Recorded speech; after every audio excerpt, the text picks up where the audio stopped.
Good morning, everyone, and welcome to the 12th Sunday in Ordinary Time. Our readings this Sunday taken from the book of Prophet Jeremiah in chapter 20, verses 10 to 13, responsorial psalm from Psalm 69, second readings taken from the letter of St. Paul to the Romans in chapter 5, verses 12 to 15, and our gospel is taken from the Gospel of St. Matthew, chapter 10, verses 26 to 33. There are many points in the gospel today that I think we should reflect more. Una, sa unang pagbasa from the book of Prophet Jeremiah, isinalaysay sa atin yung buhay ng propetang si Jeremiah. Siya po'y tinawag ng Diyos at ipinadala sa kanyang bayang Israel upang ipahayag ang kalooban ng Diyos. Ngunit, nang ipinahayag na ito ay hindi po ito kinatuwa ng mga Hudyo. Sila po'y nagagalit. Bakit po sila nagagalit sa pagpapahayag ng salita ng Diyos? Dahil ang salita ng Diyos ay masakit tanggapin kapag ang buhay mo ay hindi naaayon sa sinasabi ng Diyos. Kaya ang ginawa nila, pinagbantaan nila ang buhay ng propeta Jeremiah na ito at hinahanapan nila pagkakamali ang propetang ito upang silang makaganti sa kanya. Tayo din ngayon, kung titingnan natin yung ating buhay, yung kasalukuyan nating panahon, ano-ano po ba yung mga threat sa buhay natin?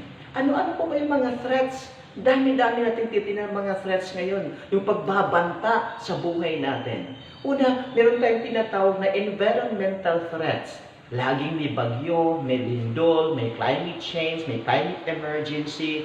Lahat ng pagbabago ng panahon ay hindi na natin matapantiya, hindi natin alam. Anytime. Ito yung environmental threat.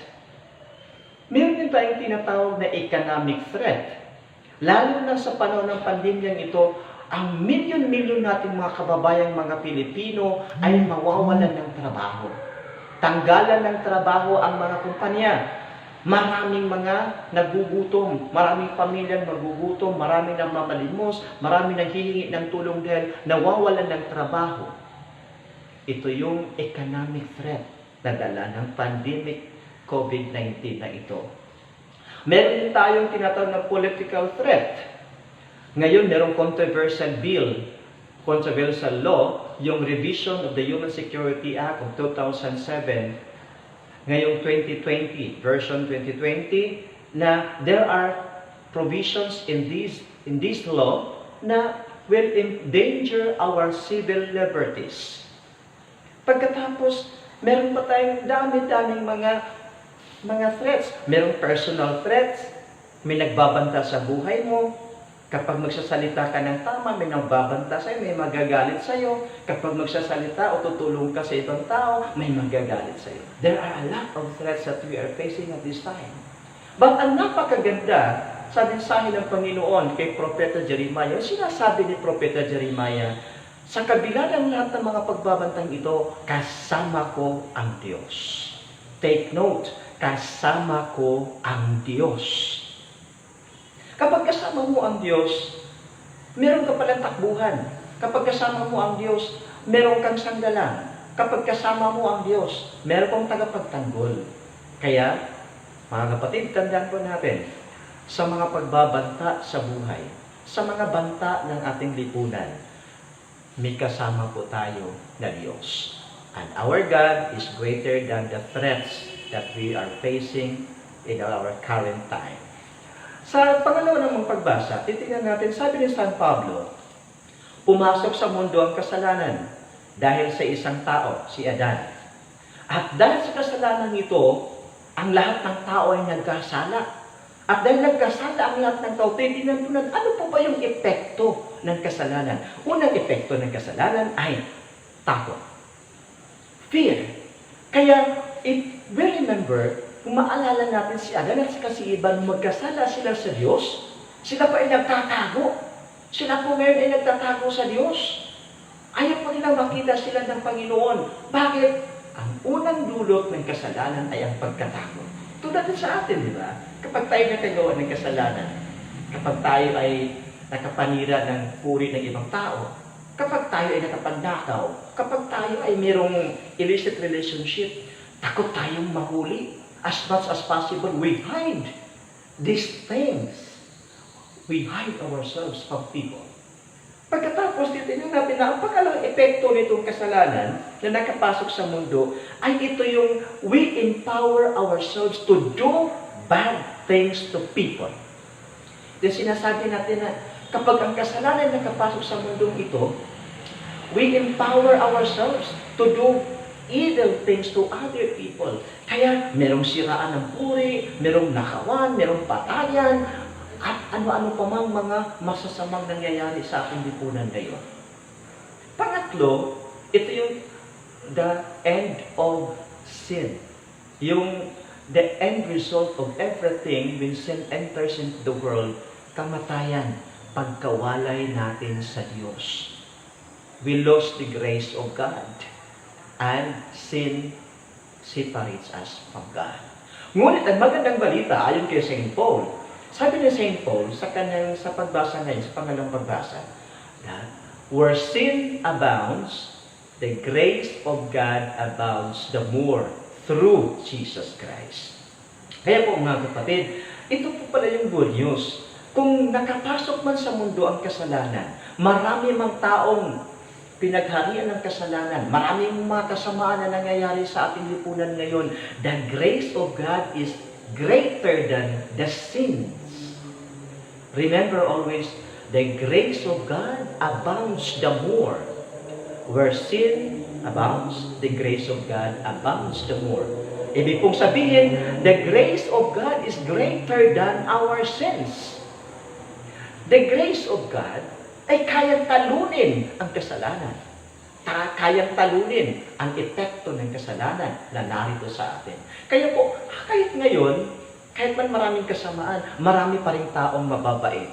Marami pa rin taong mapagbigay. Marami pa rin taong mga namuhay na naaayon sa kalooban ng Panginoon. Marami pa rin tao na nagbabahagi ng kagandahan. Marami pa rin mga taong nagbabahagi ng kanilang mga blessings sa ibang tao. Lalo na sa pandemyang ito. And this is the effect of grace. Yung epekto ng grace na ikaw ay gagawin ng tao, gagawin na isang taong generous, isang taong understanding, isang taong maawain. Ito yung gawain ng grace. And where you can find people who are merciful, compassionate, generous to other people, then you can say, the grace of God is alive and active in that person, in those people. So, napakagandang balita. Kahit man nagkasala ang mga tao, the grace of God is still here. And we can hold on to that grace. Pagkatapos, titignan po natin mga kapatid, sa gospel natin, sinasabi ng Panginoon, huwag kayong matakot. Ito yung message ng Panginoon sa gospel natin. Huwag kayong matakot. Ano mang banta sa buhay ang inyong hinaharap.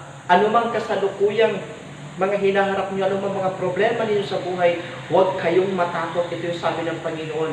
Bakit? Bakit po, Lord, hindi kami dapat matakot? COVID-19, bakit po hindi kami dapat matakot? Economic crisis, bakit hindi po kami matakot? Lord, Panginoon, ano po ba ibig sabihin niyo?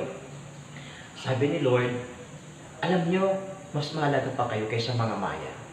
Alam niyo, bilang ng Panginoong Diyos, Ama, ang iyong buhok. Wala pong isa sa mga maya na mahuhulog sa lupa na hindi po pinahihintulutan.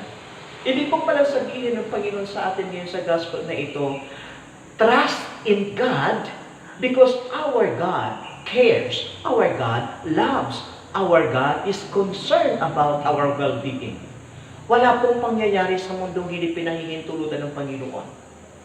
Hindi po niya kalooban na tayong lahat ay magsasuffer. Hindi niya kalooban na tayong lahat ay magkakaroon ng takot. But He allows these things to happen to us right now because He wanted us to trust Him. He wanted us to rely on His power. Kaya sa pandemyang ito, kung kailan yung power natin ay parang walang kalaban-laban sa kalaban nating virus na ito, then we hold on to God. That is the invitation. Do not be afraid because our God loves us. Our God cares for us. Our God protects us. Our God is concerned for our well-being. Kaya mga kapatid, maniwala po tayo sa gospel message ng Panginoon. Kasi yung takot, kapag maghahari ang takot sa puso natin, tayo po ay napaparalisa. Tayo po ay hindi natin alam. Kahit tayo po ay hindi natin alam anong gagawin natin, puro takot ang nasa puso natin. Ngunit, kapag magtiwala tayo kay Lord, sabihin natin sa Kanya, saan man ako pupunta, Panginoon, alam ko, kasama ko kayo. Tulad ni Propeta Jeremiah, I know God is with me. Sabihin natin sa Kanya, Lord, alam ko, your abundant grace is always with me. Sabi ni St. Paul, grace abounds the more in Jesus Christ. Sabi ni Lord, kaya huwag kang matakot. Ano mang hinaharap mo sa buhay mo ngayon, huwag kang matakot. Narito, may Diyos ka. May Ama ka. May Diyos kang concern sa'yo. May Diyos kang nag-aalaga sa'yo. May Diyos kang nag-aaruga sa'yo. Kaya kapatid, huwag po tayong matakot sa ating panahon ngayon. Lakasan po natin yung pananampalataya. At ano po ang invitation natin? To pray like the psalmist. The response of our responsorial psalm today, sinasabi, Lord, in your great love, answer me. We believe in that God who cares, who loves, who protects us. So, the invitation for us is to strengthen our faith, to come to prayer, to ask God. Kaya mga kapatid, ang mensahe ng ating gospel, ng ating readings, this 12th Sunday of the year, the ordinary time, is inviting us. Remember always, God is with you.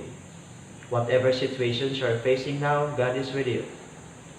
Grace of God is more than and greater than the sins, the evils that surrounds us. Third thing, Jesus assures us the fatherly care of our God. God cares. God loves. God is concerned for you and for me, for our well-being. May this message of the gospel today inspire us to continue our faith, to continue believing, and to continue living a good life, a good person, living a good Christian life today. God bless.